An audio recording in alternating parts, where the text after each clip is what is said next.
Hey everyone, I want to share with you the path that God took me on in order to gain healing in my life and in order to thrive after my divorce. Now, regardless of where you're at in this process, whether you're still in your divorce or whether it's after or whatnot, and whatever your perspective is, whether you're hoping to get uh, restoration or that's not an option, you have to go through this healing process. It's absolutely mandatory because ultimately you need to become the man God has called you to be for you, not for anybody else, but because He's called you to do certain things, He's called you to impact people, and this is needed in order for you to do that. Now, one thing I want to mention before we move forward into the path is that I'm not a marriage counselor. I'm not here to tell you about your marriage or how to, fix that or restore that. I'm here to help focus on your heart and help you get to be the man that God has called you to be, because ultimately everything else around you will improve if that's the case.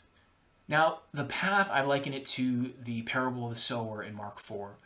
Jesus talks about a farmer who's throwing seed out and it lands on four different types of soil. Now, the first type of soil was the path, right? It's a hard, beaten down soil, and so the seed doesn't allow it to go in.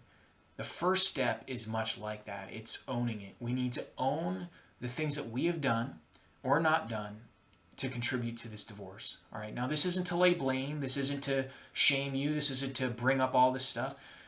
Real men take ownership of their decisions, of what we have or have not done that have hurt other people, all right, or that contributed to the negative outcome, right? That's something that's natural. That's something that we have to do in order to move forward. The seed will not go into the soil. There will be no more advancing down the path if you do not get to this point where you can own your actions. And that looks like forgiveness. That looks like asking for forgiveness from the people that you have hurt. Okay? Now, the second thing that's really important in this is that you have to own your identity as a son of God. It is absolutely mandatory as well, because we have to understand that our identity doesn't come from anything we have or have not done. It comes from who God says we are, and we are sons, and nothing changes that. And that reality will be a huge benefit to you in this healing process, because you understand that you're not fighting for something. You're not fighting for your identity. You are a son, and He is a good father. Now, the second step is wanting it. We have to want the healing bad enough that we're willing to go through the pain that's there. All right. The second soil was shallow, and so the seed didn't have a deep root system. And what happened was, when the sun came out and it got tough, it withered and died. Now, in the same way, if we don't want it bad enough, we're going to stop when the going gets tough, because the reality is we have to deal with the pain in our heart. There's going to be a lot of stuff in our heart that we're going to have to deal with, and part of that looks like the bitterness or the unforgiveness that we might have towards the other party or towards other people in our life that we've gone through in this journey. All right, we have to be willing to extend forgiveness, just like we ask forgiveness in the first step. We have to be willing to give forgiveness in the second step, in order for the pain in our heart to begin to be released. Now, that's part of it. It's not all of it, but that's a big part of the second step. Now, the third step is like the third soil. The third soil allowed the seed to sprout, but it didn't produce any fruit because weeds choked it out. Now, the weeds in our journey are like other motives. The third step for us is we need to have the right it. We have to have the right motive of why we are going on this journey. If we have a motive anything other than becoming the men that God has called us to be, to become like Jesus and to walk in that, we're going to get sidetracked at some point. Because the reality is, if our hope, if we're going on this healing journey in order to hopefully restore our marriage, or because we want to be ready for our next marriage, or whatever that focus is, then when that relationship gets frayed, which is bound to happen because we're people, right? There's arguments, there's things that happen. When that gets frayed, our foundation for that healing process has just gone out the window, okay?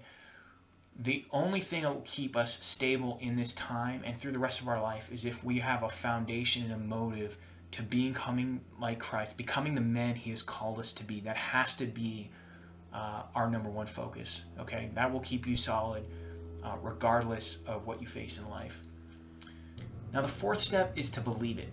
We have to believe that we can become the man He's called us to be. I liken it to guardrails along the path. As you go to the first, to the second, to the third step, the guardrails keep you on the path when things want to throw you off, right? There's going to be times in life, there's going to be things that come up against us where, we struggle with something, or it just feels too hard and we want to go off on the ditch and give up. Having the mindset that I'm not going to give up, that I'm going to press forward no matter what, that it is possible that I can become the man God has called me to be because he has said I'm his son.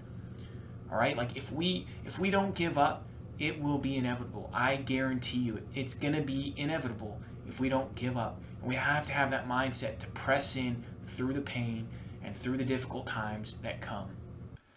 Now, the fifth step is relationships. Relationships color everything else we do in life, and in the same way, they impact every other step along this path.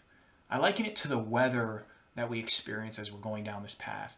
If we're doing life in a deep way and connected and vulnerable life with other men who know us and we know them and we're doing life with them, it's like we're going down this path in a 78-degree weather with the sun shining and a slight breeze. You can see the potholes, you can see the branches that want to trip you up.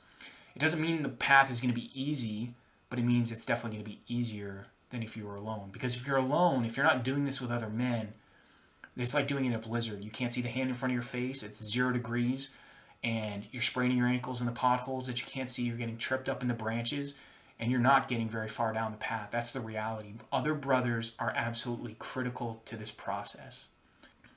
Now, these are the 5 steps to healing and thriving after a divorce. And I want to encourage you, if you're in that place, to reach out to me, and we can talk and see about walking down the path together. And if you know somebody that may benefit from this, then please show them this video, or let them know, and they can reach out to me and we can talk. I would love to see how I can help you in this journey and in your journey through life and becoming the man God's called you to be.